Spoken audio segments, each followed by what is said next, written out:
चारों तरफ बड़ी समस्या है। अफवाहों का बाजार गर्म है और भारत के विरोधी टपके जा रहे हैं। पता नहीं कौन टपका रहा है।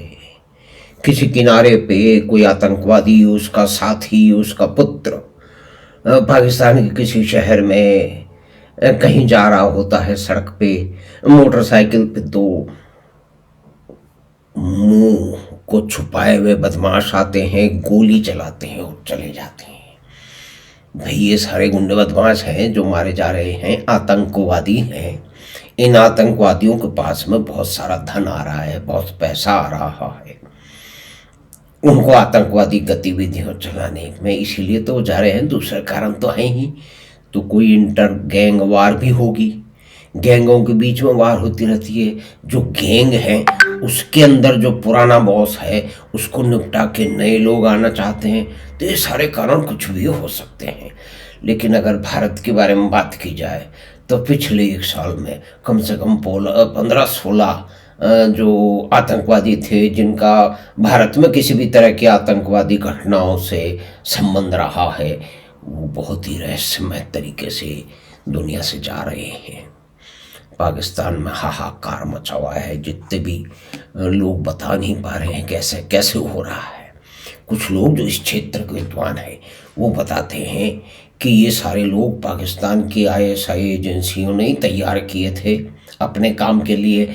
अब उनका काम समाप्त हो गया है, अब उनका वो खर्चा उठा नहीं पा रहे, इसलिए वो ही उसको टपका रहे हैं। और कुछ लोग कहते हैं कि इस काम के अंदर कोई देश शामिल है। कुछ का ये कहना है, दबे छुपे मुंह से कहते हैं कि ये भारत करवा रहा है। अब क्या पता भाई, लेकिन जो कहते हैं लोग, हम बता रहे हैं। अब भारत क्यों करवाएगा? शांति प्रिय देश है, आज तक नहीं करवाया तो अब क्यों करवाएगा? और पिछले दिनों से जो खबर आई है उसने तो पाकिस्तान में काफ़ी बड़ी हलचल ला दी है। क्योंकि पाकिस्तान तो कहता है कि उसके पास में कहता था कि ओसामा बिन लादेन नहीं है, लेकिन तो वो तो बिल्कुल उनकी मिलिट्री एकेडमी के बगल में ही मिला। और उसको भी 13 से 12 साल हो गए, अमेरिका ने उसको निपटा दिया हमला करके। भारत ऐसा तो नहीं कर रहा है ना, शांति प्रिय देश है देखिए। लेकिन कोई न कोई तो अवश्य कर रहा है। कौन कर रहा है यह हमें क्या पता। अब दाऊद कहते हैं कि उसको जहर दे दिया गया। अब हुआ क्या था कि लोग क्या है 2 और 2 मिला करके 5 और 6 और 7 8 बना रहे हैं। मतलब ये कोई आवश्यक नहीं है कि हम माने कि ऐसा ही हो रहा है। क्योंकि देखिए, आप और हम जासूसी उपन्यास खूब पढ़ते हैं, तो जासूसी उपन्यासों में कई तरह की इस तरह की परिस्थितियाँ होती हैं, चरित्र होते हैं, कहानियाँ होती हैं। उसमें कोई मर रहा है, कोई किसी को मारने की प्लानिंग कर रहा है, कोई रहस्यमय तरीके से मर गया, गायब हो गया। ये तो होता ही रहता है ना। तो ये विषय बड़ा रोचक है क्योंकि अपराधी लोग हैं और अपराधी कभी न कभी तो निपटते ही हैं, कानून के लंबे हाथ पहुंच जाते। यहाँ आप देखिए, ऊपर वाला का जो कानून है वो उनको निपटा देता है। इसको कुछ भी कह सकते हैं, फिलोसफाइज कर सकते हैं, इसमें दर्शन भी घुसेड़ सकते हैं।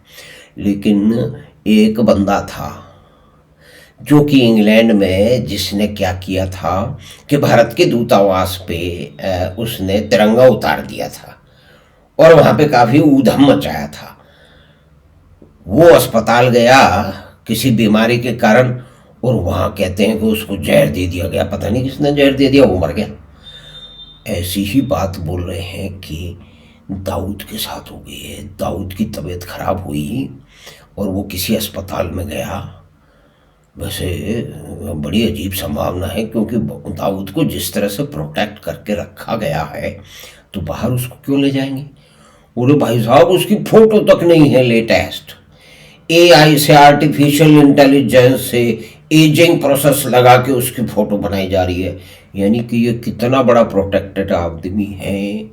कोई कराची में बड़ा अमीरों का प्रभावशाली इलाका है, क्लिफ्टन वहाँ रहता है, और कहते हैं कि पाकिस्तान में उसके दर्जनों ठिकाने हैं। उसके समधी साहब हैं पाकिस्तान के बहुत बड़े क्रिकेटर। तो उनको दाऊद की जो पुत्री है उनका इस क्रिकेटर जो है वो मियाँ दाद साहब की लड़के के साथ विवाह हुआ था कहीं मिडल ईस्ट में। लेकिन कहते हैं कि असल में विवाह तो उसका मकमा ही हो गया था, बहुत पहले हो गया था। तो ये तो एक रिसेप्शन दिया गया था। वहाँ पे कहते हैं कि दाऊद गया नहीं, क्योंकि उसको पता लग गया कि कुछ लोग उसको मारने के लिए निकल पड़े कहीं से। वो भारत से निकले थे या कहीं और से निकले थे, हमें क्या पता। लेकिन ये बात, जो इस बात को जो भारत की इंटेलिजेंस सर्विस में रहे हैं या इस तरह की जानकारियाँ रखते हैं, वो लोग बता रहे हैं। तो हम लोग तो उसको आपस में डिस्कस ही कर रहे हैं। लेकिन ये बात ये है कि ये बहुत दिनों से कहा जा रहा था कि दाऊद को निपटा दिया जाएगा। तो ये अच्छा, फिर क्या है कि दाऊद के गुर्गे कह रहे हैं, ये मीडिया में खबर आ रही है, कहते हैं अरे नहीं भाईजान बिल्कुल ठीक है, उनका कल ही तो फोन आया था। तो लोग पूछेंगे कहाँ से फोन आया था बे, तो कहेंगे हमें क्या पता कहाँ से आया था, नंबर ना दिख लिया था, लेकिन हम आवाज़ समझ गए कि भाईजान बोल रहे हैं, तो आया था फोन। तो भाई दाऊद के जो गुर्गे हैं वो तो हमेशा दाऊद को 150 साल बाद भी जो है ना वो जीवित ही बताएंगे कि उनको ऐसा करने में, उनके चौथ वसूलने में और उनके आतंक में जो है वो आतंक उनका बढ़ता है। तो वो तो कोई नहीं बोलने वाला, ये दाऊद के चेले क्यों बोलेंगे। और ये बात तो बार बार आएगी ना कि दाऊद एक बार भारत आना चाहता था, लेकिन महाराष्ट्र के एक बहुत बड़े नेता है वो उन्होंने आने नहीं दिया, और कहते हैं कि दाऊद के बनने में और फलने फूलने में उनका एक मुख्य हाथ रहा है, उनका हाथ और पैर भी रहा है।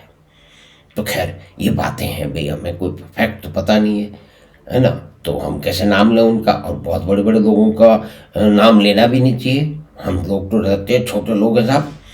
तो कुल मिला करके मतलब उसकी एक कोई छोटा मोटा कोई धरनेबाज था, वो इंग्लैंड में टपक गया तो दाऊद को जहर दे दिया गया।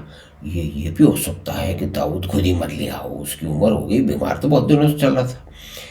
तो पाकिस्तान तो हमेशा से डिनाई करता है कि उसके पास ना तो उसामा था ना दाऊद है, तो वो तो कभी मानेगा नहीं। तो इसकी पुष्टि कैसे होगी, कैसे माना जाएगा, तो अंदाजे लग रहे हैं साहब। इंटरनेट बंद हो गया, वो कहते हैं कि कोई पॉलिटिकल वहाँ पे डेवलपमेंट है, कोई इमरान खान साहब के बारे में पता नहीं वो कौन सी कोई मीटिंग कर रहे थे ऑनलाइन, तो उसको ध्वस्त करने के लिए बंद कर दिया गया।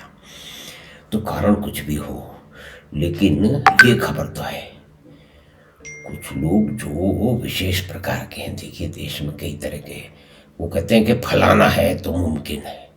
अब फलाना कौन है आप समझ लीजिए, क्योंकि बहुत दिनों से ये बात चल रही थी।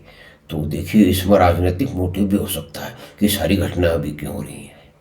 कोई आदमी तो कह रहा है कि इसको चुनाव से जोड़ लीजिए, तो लेकिन इससे ज़्यादा हम नहीं बोल सकते क्योंकि हमें पता ही नहीं है भाई इंटरनेशनल लेवल पे गुंडे बदमाशों के बीच में, आतंकवादियों के बीच में कौन किसको मार रहा है, कौन किसको मारने की प्लानिंग कर रहा है, कौन कहाँ हमला कर रहा है, हमें क्या पता।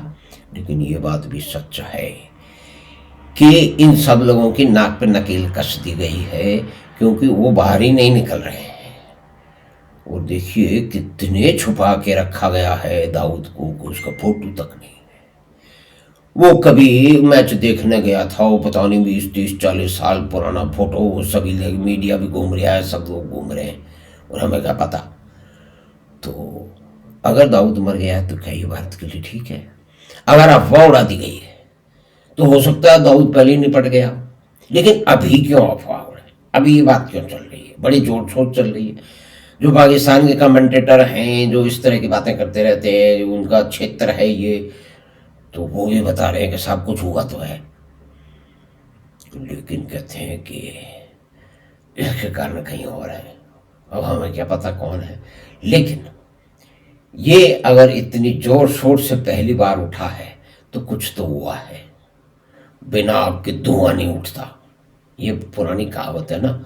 तो देखिए साहब, अगर ये है तो ये भारत के लिए, तो जो भारत में जिसने इतने लोगों को मरवाया, आतंकवादी घटनाएं की और ड्रग स्मगलिंग में उसका नाम है, फिल्मों की फाइनेंसिंग में भी उसका नाम है, तो कुछ लोग तो कहते हैं कि ये बम्बई की जो फिल्म इंडस्ट्री है इसमें बहुत सारे लोग अनाथ हो गए, क्योंकि टेरर फंडिंग का पैसा, स्मगलर्स का पैसा भारत की फिल्म इंडस्ट्री में लगता रहा है। उसके बहुत सारे कारण हैं, उस पर पहले हमने चर्चा भी की है।